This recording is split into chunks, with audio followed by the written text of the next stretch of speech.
이탈리아 밀라노에서 열린 그 아시아개발은행 연차총회 참석을 계기로 5월 5일에 우리나라의 기획재정부와 미국의 재무부가 환율 정책에 대한 실무 협의를 진행했다는 보도가 어제 나왔습니다.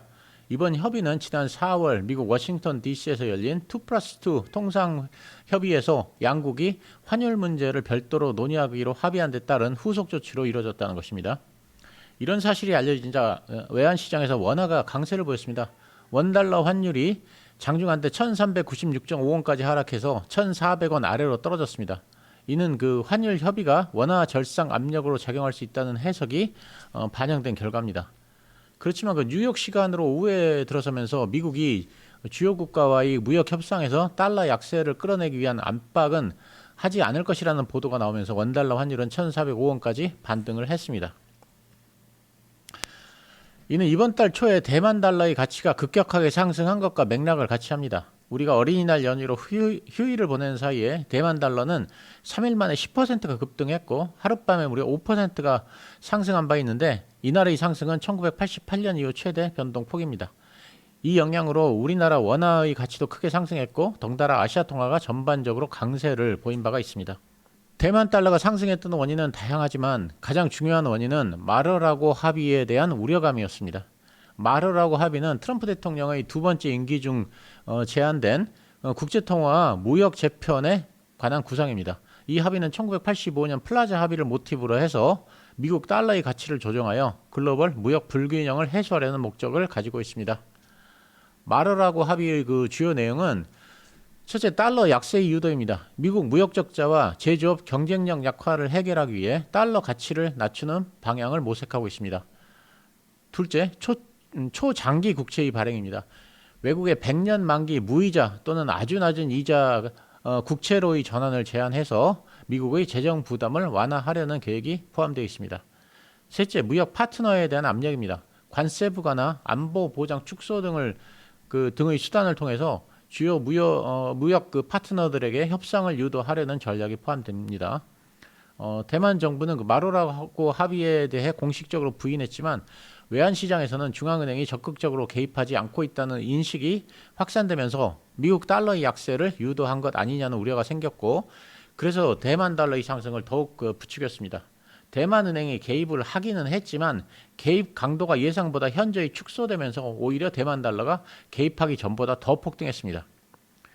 트럼프 대통령은 특히 아시아 국가들이 자국 화폐의 가치를 낮춰서 무역에서 부당한 이익을 취해왔다고 비난을 했는데 그래서 아시아 국가들에게 자국 통화의 가치를 높이라는 압력을 넣을 것이라는 예측이 꾸준하게 제기돼 왔습니다. 그렇지만 어제 블룸버그 통신이 미국 정부가 현재 진행 중인 무역 협상에서 환율 정책을 공식 의제로 포함시키지 않을 계획이라고 보도했습니다. 이는 그 미국이 무역 협정 문안에 환율 관련 조항을 삽입하지 않겠다는 입장을 나타낸 것입니다. 이 뉴스를 계기로 환율은 다시 안정세를 찾아갔습니다.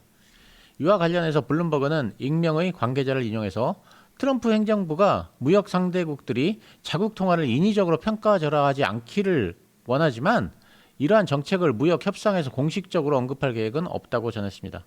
또한 그 스콧 베센트 미국 재무장관이 환율 문제를 전담하고 있는데 이러한 권한을 다른 고위 당국자들에게는 위임하지 않았다고 밝혔습니다. 그러니까 무역 협상에서 환율이 논의되더라도 베센트 장관이 참석한 자리에서만 협의가 가능하다는 뜻입니다. 한편 그 베센트 장관은 여러 차례 인터뷰를 통해 강한 달러를 원한다고 밝혀 미국의 공식적인 입장은 강달러 정책을 유지하는 것으로 보입니다. 또한 베센트 장관은 미국이 의도적으로 달러 약세를 유도하고 있다는 주장을 해소하기 위해서 많은 노력을 해왔습니다. 4월 24일에는 일본에게 구체적인 환율 목표를 요구하지 않을 것이라고 말했고 5월 12일에는 중국과의 협상에서 환율 관련 논의는 없었다고 말했습니다. 트럼프 대통령이 달러 약세를 원하는 것으로 알려져 있습니다. 하지만 곰곰 생각해보면 그렇지는 않다는 게 제 생각입니다. 관세가 부과되면 미국으로 수입되는 물건 가격이 상승하는 것은 자명합니다. 자, 예를 들면 중국의 그 저가 이커머스인 테무가 약 145%의 수입 수수료를 부과하기 시작했었고요. 쉐인도 가격을 대부분 30에서 50% 인상했습니다. 키친타올의 경우 최대 377%나 가격을 인상했습니다. 아마존 판매자들도 4월 이후 천여 개 품목의 가격을 인상했는데 평균 인상률은 30%입니다. 아마존 판매자들이 관세 비용을 소비자에게 전가하고 있는 것입니다. 자, 그러면 가정을 해보겠습니다. 관세 부과로 인해서 미국의 물건값이 10%가 올랐는데 동시에 달러가 10% 정도 약세를 보인다면 미국 소비자들은 20%가 인상된 가격의 물건을 사게 됩니다. 그러면 미국 시민들은 물가 상승을 더욱 체감하게 되고 이것이 모두 다 트럼프 관세 때문이라고 원망을 할 것입니다. 그렇게 되면 내년 중간선거에서 공화당이 민주당에게 질 것이고 트럼프 대통령의 하반기는 그냥 식물 대통령이 되는 것입니다. 그러니까 선거에 이기기 위해서는 미국 소비자들이 물건값 인상을 체감하지 못하도록 해야 하고 그래서 미국 달러가 강해져야 합니다. 만약 중국으로부터 들어오는 물건이 관세 때문에 10%가 올랐다고 하더라도 달러가 10%만큼 가치가 상승하면 미국 소비자들은 물가 상승을 체감하지 못합니다. 트럼프 대통령이 과도한 관세를 부과하는 이유는 외국이 미국 경제에 과도하게 의존하고 있다는 점을 고려해서 다른 힘이 작용할 것이라고 베팅하는 듯합니다. 예를 들면 멕시코의 미국 수출 비중은 전체 수출의 80% 이상이고 멕시코 GDP의 28%를 차지합니다. 캐나다도 미국 수출 비중은 전체 수출 비중의 76%이고 캐나다 GDP의 19%를 차지합니다. 그러면 캐나다나 멕시코가 경쟁력을 유지하기 위해 가격을 인하하거나 외국 통화 가치가 미국 관세 효과를 상쇄하기 위해 낮아질 것이고 이렇게 되면 부담이 미국 소비자와 생산자가 아닌 외국에 전가됩니다. 그리고 어떤 나라가 관세를 부과하면 통상적으로 관세를 부과하는 국가의 통화가 강해집니다. 트럼프 대통령의 의지와 관계없이 달러가 강해질 가능성이 크다고 저는 생각합니다. 그렇지만 이건 단지 저의 생각일 뿐이고 환율은 예측 불가능의 영역이라는 점을 말씀드립니다.